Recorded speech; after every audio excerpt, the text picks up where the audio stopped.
Sir నగరిలో రోజా గారికి shock తగిలింది sir. అంటే నగరి లో ఉన్న 5 మండలాలకు చెందిన 10 మంది వైసీపీ నేతలు, ముఖ్య నేతలు అందరూ కూడా టీడీపీలోకి షిఫ్ట్ అయ్యారు.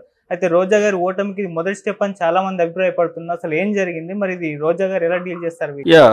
నిన్న ఒక షాకింగ్ న్యూస్ అయితే వచ్చింది. అదేంటంటే మొత్తం 5 మండలాలు ఉన్నాయి. నగిరి, పుత్తూరు, వడమలపేట, నిండ్ర, విజయనగరం, విజయపురం.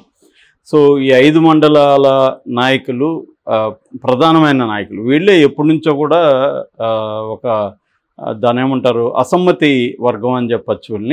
వీళ్ళ వెనక పెద్దిరెడ్డి ఉన్నారనేది చెప్తారు, కానీ ఏదేమైనా వీళ్ళకి రోజాకి ఎప్పటి నుంచో పడట్లేదు.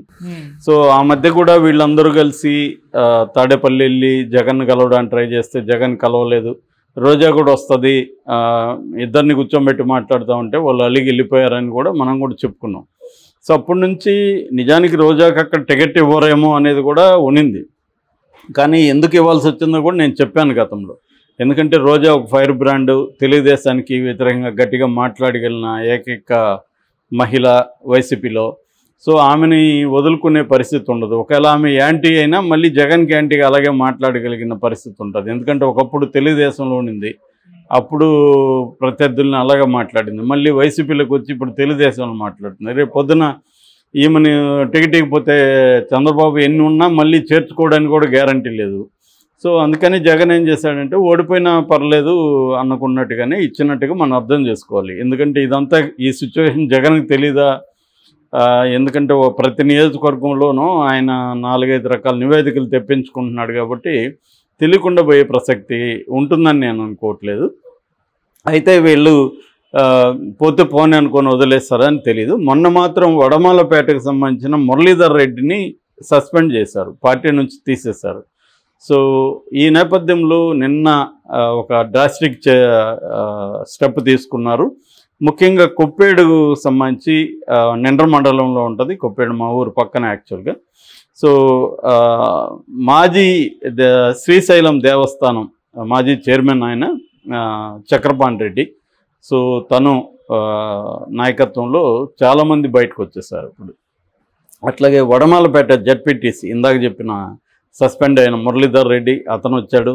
అట్లాగే ఎంపీటీసీలు భాస్కర్ రెడ్డి, లక్ష్మీపతిరాజు వీళ్ళిద్దరు. భాస్కర్ రెడ్డి కూడా నేను చెప్పిన కొప్పేటి రెడ్డివారి భాస్కర్ రెడ్డి. చంగారెడ్డి గతంలో మినిస్టర్గా పనిచేస్తాడు, వాళ్ళ అన్న కొడుకు ఈ అబ్బాయి.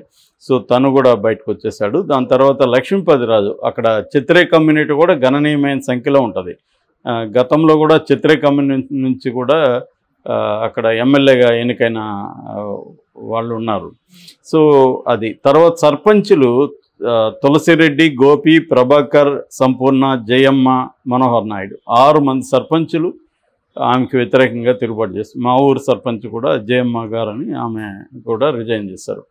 వీళ్ళందరూ ఏంటంటే చక్రపాణి రెడ్డి వర్గం బేసిక్గా. సో అట్లాగే మొదలయార్ కమ్యూనిటీ కూడా అక్కడ ఒక 40,000 ఓట్లు ఉంటుందని చెప్తారు నగిరిలో. యాక్చువల్గా ఆమె బలం వచ్చి మొదలయార్ కమ్యూనిటీ, ఎందుకంటే వాళ్ళ హస్బెండ్ సెలవుమని ఆయన మొదలయార్ కమ్యూనిటీ ప్లస్ తమిళన్ తను.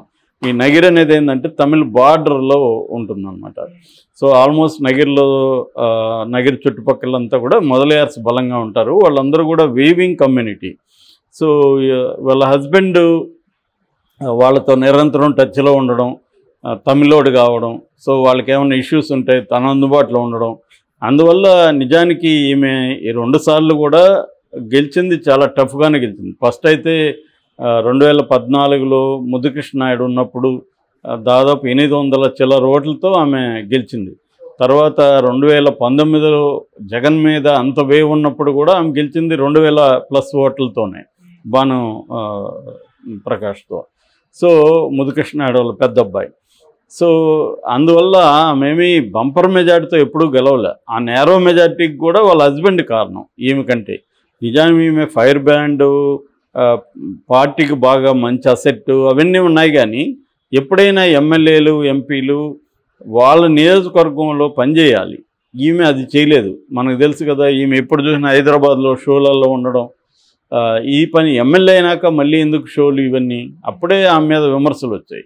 చేస్తే రాజకీయం చేయలేదా, నువ్వు సినిమాలు షోలు చేసుకో, రెండింటినీ చేస్తానంటే ఎలాగా? సో ఫుల్ టైం జాబ్ అది ఎమ్మెల్యే అనేది. ఇవాళ నేను పార్ట్ టైం చేస్తానంటే కుదరదు ఎవరైనా. ఎందుకంటే ఫుల్గా పనిచేయాల్సి ఉంటుంది అన్నమాట. సో అందుకని ఆమె అక్కడ పనిచేయడం అనేది ఎప్పుడూ చేయలేదు. సో వాళ్ళ హస్బెండ్ వల్లనే ఆమెకు ఆ మాత్రం ఉంది.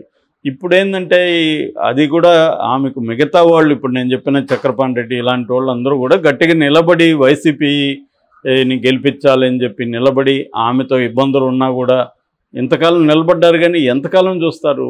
అందుకనే క్యాండిడేట్ కూడా ఇంపార్టెంట్ ఎప్పుడైనా. అందుకే జగన్ 80 మంది పైన మార్చారంటే కారణం ఏంటంటే జగన్ మీద ఎంత అభిమానం ఉన్నా లోకల్గా అక్కడ ఉన్న వాళ్ళ ద్వారానే కదా పనులన్నీ చేయించు. ప్రతిసారి జగన్ దగ్గరికి రాలేరు కదా.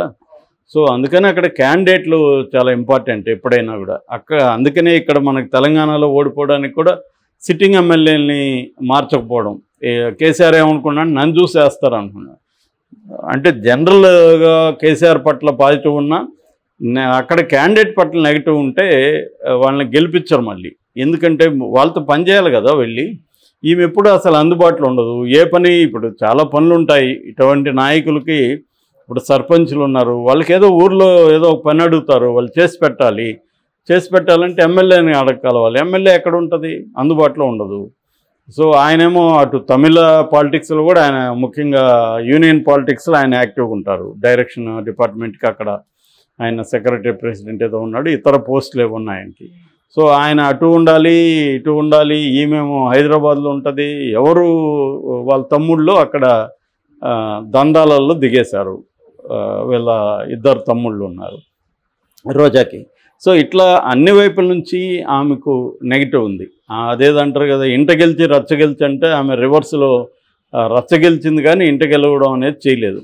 సో అది నెగిటివ్ ఆమెకి. జగన్ నిజానికి ఇచ్చుండకపోయింటే వీళ్ళందరూ కూడా పనిచేసి, వీళ్ళు అప్పుడే చెప్పారు మేము రోజాకి కాకుండా ఎవరికైనా ఇవ్వండి మేము పనిచేస్తామని.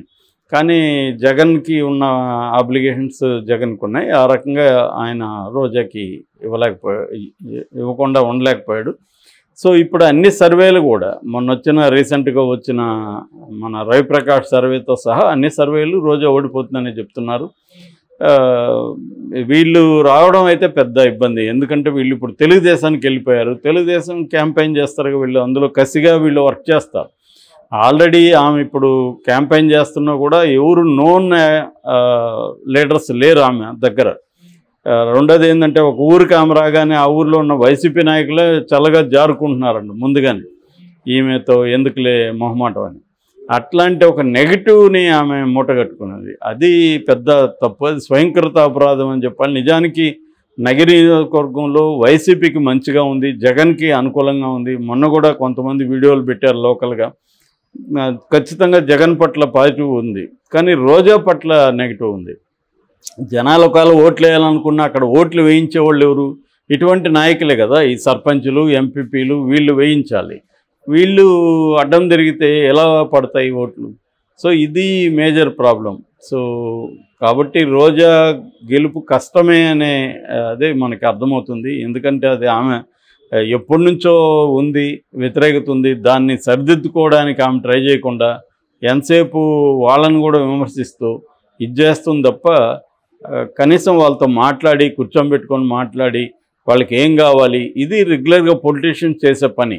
ఎప్పుడైనా కూడా అసంతృప్తివాదుల్ని వాళ్ళని కూర్చోబెట్టుకొని మన వైపు నుంచి జరిగిన తప్పులకి సారీ చెప్పి ఇక మీదట ఇవి జరగదు, ఇప్పుడు ఏం కావాలి చెప్పండి మీకు అవన్నీ అని చెప్పి మాట్లాడుకొని చేయాలి.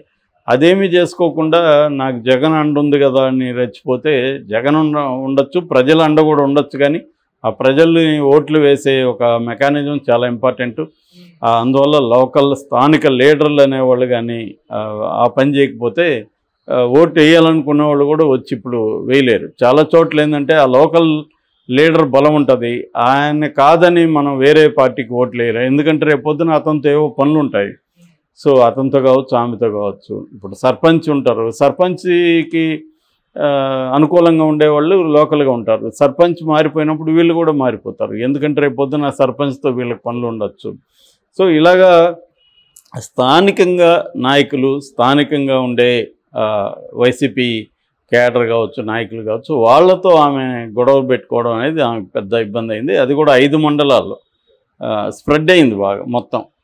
సో అది ఆమె స్వయంకృతాపరాధమే అని చెప్పచ్చు.